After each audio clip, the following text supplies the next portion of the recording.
పెద్దయినా నమస్తే. నమస్తే, చెప్పండి. ఎలా ఉంది రేవంత్ రెడ్డి పరిపాలన? సంవత్సరం చూసావు కదా కాంగ్రెస్ పరిపాలన, ఎలా అనిపిస్తుంది? కాంగ్రెస్ ప్రభుత్వము వస్తే బాగుపడుతుందని అనుకున్నాం. కేసీఆర్ గారు ద్రోహం చేస్తున్నాడు అనుకొని కాంగ్రెస్ ప్రభుత్వాన్ని గెలిపిస్తే ఒక కొత్త ప్రభుత్వం వస్తే బాగుపడుతుంది కదా తెలుగు రాష్ట్రం అని అనుకున్నాం.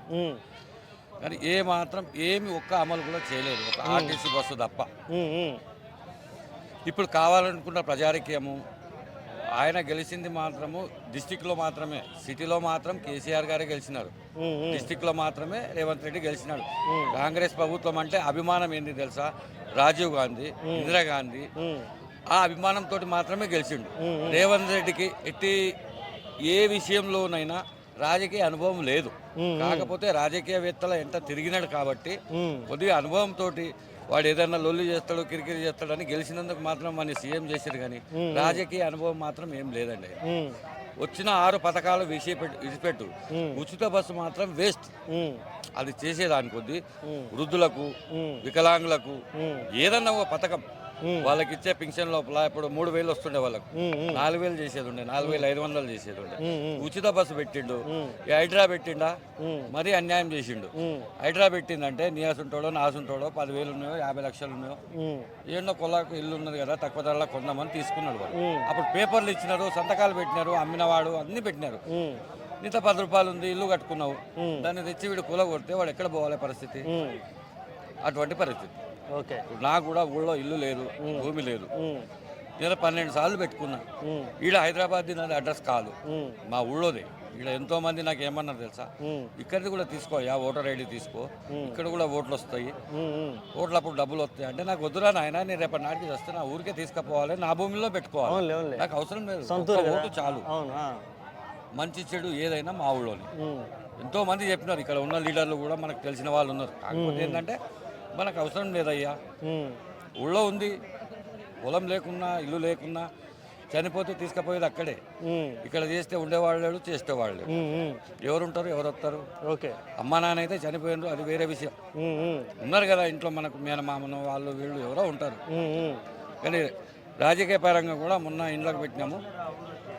ఫస్ట్ ఏమంటున్నాడు రేవంత్ రెడ్డి అని కాకుండా రాజకీయం ఏమంటుందంటే ఎస్సీ ఎస్సీలకు ముందు ప్రిఫరెన్స్ అంట, దాని తర్వాత బీసీ, దాని తర్వాత ఓసీలో నేను రెడ్డిని, ఓసీలో గతి లేనివాడు ఎవడు లేడా?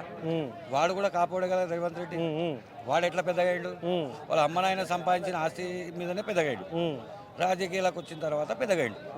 ఇప్పుడు సీఎం అయ్యిండు కాబట్టి సంపాదించుకుంటుండొచ్చు, సంపాదించుకుంటూ ఏదని వేసాం. వాడు వేస్ట్ కాడు. ఇంకా 4 ఏళ్ళు వానితోటి సంసారం చేయవలసిందే తప్ప మిగతాది ఏం లేదు. నెక్స్ట్ ప్రభుత్వం మాత్రం 100% బీజేపీ రావాలని కోరుకుంటున్నారు కానీ బీజేపీ 100% రాదు, 99% కాదు, 10% కూడా బీజేపీ మన తెలంగాణ ఆంధ్రలో రాదు. ఎందుకంటే పైన అదే ఉండాలా, లోకల్లో మాత్రం కాంగ్రెస్ ఉండొద్దు. పంచాయతీ రాబోయే పంచాయతీ ఎలక్షన్లు, స్థానిక సంస్థల ఎలక్షన్స్ ఉన్నాయి కదా, ఎప్పుడు ఉన్నాయి అనేది డిక్లేర్ చేయలేదు. స్థానిక ఎన్నికలు జరగవలసి ఎన్ని రోజులు అయిపోయింది? ఎంపీటీసీలు జెడ్పీటీసీలు కూడా జరిగిపోవాలి. ఇప్పటి వరకు ఎలక్షన్లు జరిగినాయా? డిసెంబర్లోనో నవంబర్లోనో జరగాల, అవన్నీ జరిగినాయా సార్? జరగలేదు ఇంకా. మరి ఎందుకోసం జరగట్లేదు? జరిగితే ఎలా ఉంటుంది పరిస్థితి? జరిగితే ఏం లేదు, కాకపోతే కాంగ్రెస్ కు పబ్లిక్ ఓటు వేస్తుంది. ఎందుకను?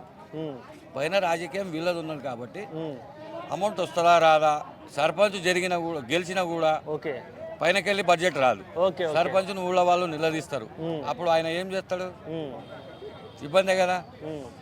కాకపోతే ఇప్పుడు తెలుగుదేశం అనేది విలేజ్ లోపల నాకు తెలిసినంత వరకు, నేను మొన్న ఊరికి పోయి వచ్చినాను, తెలుగుదేశం మళ్ళీ కొన్ని ఊళ్ళల్లో రావచ్చు, కొన్ని మండలాలల్లో కొన్ని విలేజ్లల్లో తెలుగుదేశం రావచ్చు.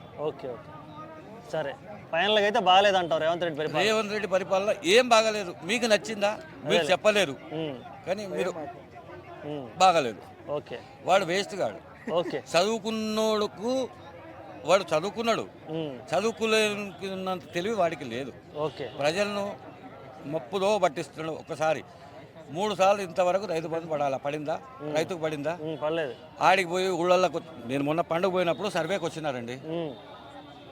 మేము హైదరాబాద్లో ఉంటాం, మాకెవరు లేరు, నా పొలం కౌలుకి ఇచ్చి వచ్చిన, నేను కౌలు రైతుకి ఇస్తా డబ్బులు అంటాడు వాడు. మళ్ళీ ఈ రైతు వీడెక్కడ పోవాలా? ఇప్పుడు నేను చేసుకునే పనికి నాకు 15,000 20,000 వస్తుంది. ఆడ ఊళ్ళో ఉంటే నాకు ఏమొస్తుంది, నేను చేత కాదు, కష్టం చేసుకోలేను, ఆ కౌలు రైతుకి ఇస్తా అంటే డబ్బులు.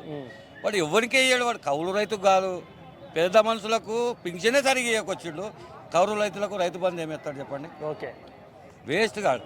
ఓకే కాకపోతే 4 ఏళ్ళు సంసారం చేసుకోవాలి, పెళ్లి చేసుకున్నాం కాబట్టి ఓకే చీర రైక బట్ట తెచ్చి పెట్టాలి తప్ప.